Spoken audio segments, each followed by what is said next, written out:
Hello everybody, it's me Scoop, and Skinamarink is absolutely insane. Skinamarink is hard to even classify as a movie. I almost don't even want to call it a movie, I just don't have a better word for it. It's really more of like one of those early 2000s internet try not to watch horror challenge, or I guess try to watch horror challenge, and honestly, I'm here for that, man. So I watched it with like 5 of my friends a few nights ago, and, for most of the movie, it was a little silly, a little goofy. We were cracking some jokes, some real quips getting thrown out here and there. We're a bunch of young whippersnappers, that's what we do. But eventually, the room was pretty silent for like a good chunk of the movie. And when the boys stopped cracking the jokes, the movie is making us shit our pants for real. We'd already seen Barbarian, we'd seen Sinister. I thought we were good, man. I thought nothing would scare us, we would be cracking jokes through the worst of it. But no, Skinamarink got us, man. I was dying during this movie. So yeah, needless to say, Skinamarink is a movie watching experience I will not be forgetting anytime soon. So I will technically be spoiling this movie, however, there's not really anything to spoil because there's not really a plot. Which sounds weird to say because usually all I talk about is the plot, but we're still going to be talking about this movie anyway, of course. And when this is what is on your screen, like 95% of the time, I don't think me telling you a rough estimation of what happens is really spoiling it. So naturally, the question you might think to yourself is, when you see this footage and know that there's basically no plot or dialogue in the movie, like, how does this movie work? And I can't really tell you that, I'm not gonna lie. So, I guess the best way I could sum it up is that you're gonna be watching this movie, and you're gonna be a little bored at the beginning, but you're gonna be so intrigued and want to know where it's going, that you're gonna keep watching, and eventually, the atmosphere and the spookiness is just gonna get to you, and it's just gonna build to a point where you just can't turn it off and you have to see how it ends. It just feels like a dark and mysterious fever dream, and the thing everyone keeps saying is that it's almost like the director managed to stick a camera in the nightmare of the 4-year-old main character. And yeah, that really is the best way to describe it. It's dark, and it's mysterious, and you have no comprehension of what's going on, just like a 4-year-old lost in this situation. So because this movie basically doesn't have a plot or characters, like I keep saying, I'm just gonna break down 2 of the 3 main set pieces that we get. I mean, it is a horror movie. We still have like 3 horror movie set pieces. I'm skipping over one of them just because, I don't know, I think I might as well leave one of the 3 open for you to see for the first time on your own.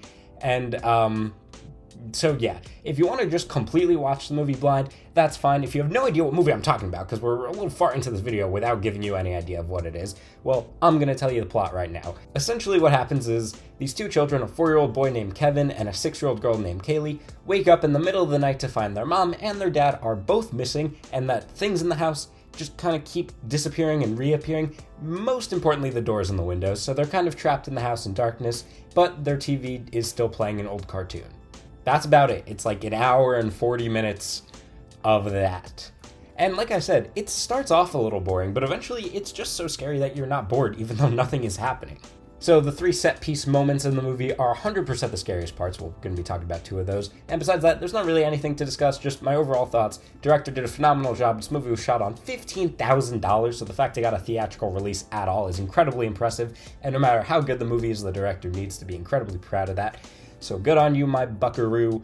You done good, sir. Congratulations. All right, so without further ado, we're going to talk about the first set piece of this movie that I'm going to title Look Under the Bed.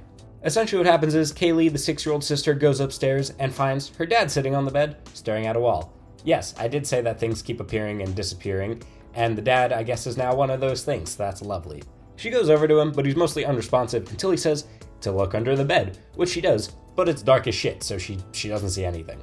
She comes back up, and the dad is just sitting there, so she looks again, still sees nothing, comes back up again, and now the dad is gone, but now the mom is on the other side of the bed, which is lovely. So it's sort of giving you that Blair Witch Project vibes, where, the people are standing in the corner, and even though nothing's really happening, you're just like, So that's a lot of the movie, but especially in this scene when you just see the mom sitting there when, she disappeared, so, like, she got fucked up by a demon or something. Whatever is causing all this, the mom has clearly seen and is controlling her, so... Her mom speaks fairly cryptically until we get a mysterious jump scare of nothing. Somehow, this movie does that a few times, but anyway. And Kaylee just goes back downstairs. So my boys and I, we were so curious what actually jump scared her, because, like, there had to be something there, right? So, like I said, this happens a few times. Each time we played it back frame by frame, and usually we didn't find anything. The camera just sort of did a flugugugugla, and it just kind of cut to the next scene. But this time, when we played it back frame by frame, a black, I don't even know if it's a demon hand. It might just be like a black, like monster, crazy black hand comes out of the closet and slams on the wall for like one frame. And then that's kind of it. So that's lovely. You'll love to see that. I don't even remember how much time passes between this scene and what I'm about to describe, but I think they're pretty close together. But eventually, Kaylee tells Kevin, her brother, that she doesn't feel well and she goes to sit on the floor. After a few seconds of her sitting on the floor, we see a close-up of her face, and her mouth and one of her eyes are missing, so that's cool, and then we get a nice jump scare, and then she disappears. So my friends and I were shitting our pants just a tad until the half-face jump scare, because like I said, you don't really see much in this movie, so an actual jump scare like the girl's freaking face popping up really catches you off guard, and it was a little dramatic in the room at that moment. So that was segment number 1. Segment number 2 we're going to be skipping over because I want you guys to see that blind. That scene is absolutely insane. It's easily the best part of the movie, and it really is the only segment you could truly spoil. So I'm going to leave you blind. All I'm going to let you know is it involves a phone call, a knife, and a whole lot of blood. So get ready for that.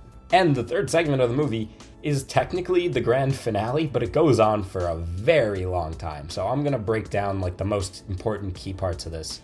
And once again, it's freaking scary. So by the third set piece, all the toys are on the ceiling by now. Yeah, stuff just kind of floats onto the walls and ceilings once in a while.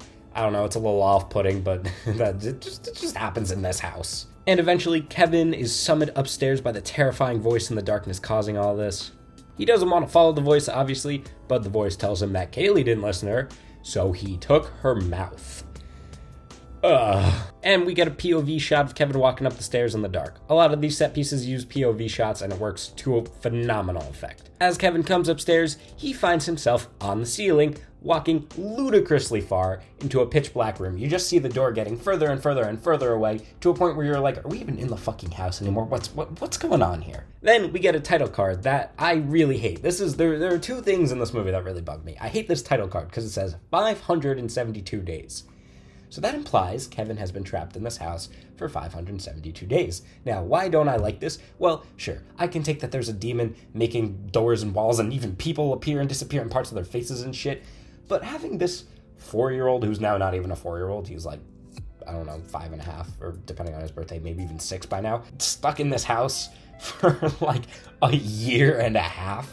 Just in this pitch black darkness. Like, there was no reason for it. Like, if the movie didn't have that title card, nothing changes. It just strikes me as incredibly odd. But we see all the toys are still on the ceiling, and the camera pans out and out and out, and we just get a bunch of spooky shots, including another angle of unspoiled set piece number 2, playing on a loop over and over and over and over again, and that is just horrifying to think about. As well as pictures of people, and I think also places, like partially the pictures are faded away, the people are faded away, stuff like that. It's a little weird, but you know, that's kind of not even the theme, like the motif of the movie. I don't even know what's called. It's just a thing that happens a lot. People and things fade in and out. Then eventually we get into a stare-off with a distant spooky face that tells us to go to sleep, asks us our name twice, and then fades away before we get a title card that just says the end, and the movie immediately ends, no credits or nothing. So yes, while the ending is incredibly scary, it feels a little odd to me that this stare-off with the face is arguably the scariest part of the movie,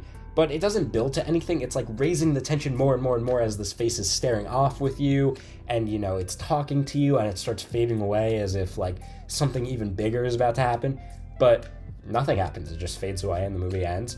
And you get kind of intensely blue-balled by that. Like, any good comedy has the best joke for last, any good horror movie has the best scare for last, and it felt like we were right there. Because I don't see many horror movies actually save the best scare for like the last 2 seconds of the movie, like this is uniquely able to do because it doesn't have credits. I would have loved if they took full advantage of that, and I'm not saying it should have just ended on a jump scare or something, but like, I don't know, they should have thrown a little more nugget in there just to finish off that tension, you know, really let it release finally in the biggest scare of the film, like I keep saying. But We get nothing and the movie ends. A little bit disappointing. So what does this all mean? For once, I actually titled a video an explanation. So while I haven't really broken down the plot in much detail, that's because, like I said, there really is no plot. Two kids wake up, stuff is disappearing, evil spirit makes itself known. Well, I'm going to explain what I think is actually going on in the movie. I don't have an explanation that works in all the camera movements and the fact that, like, there's not a lot of dialogue in it. Like, the way the movie is presented has nothing to do with my theory. I think it's just a cool and interesting way to present a movie that takes a lot from analog horror, which is very popular on YouTube right now, and, you know, the internet in general.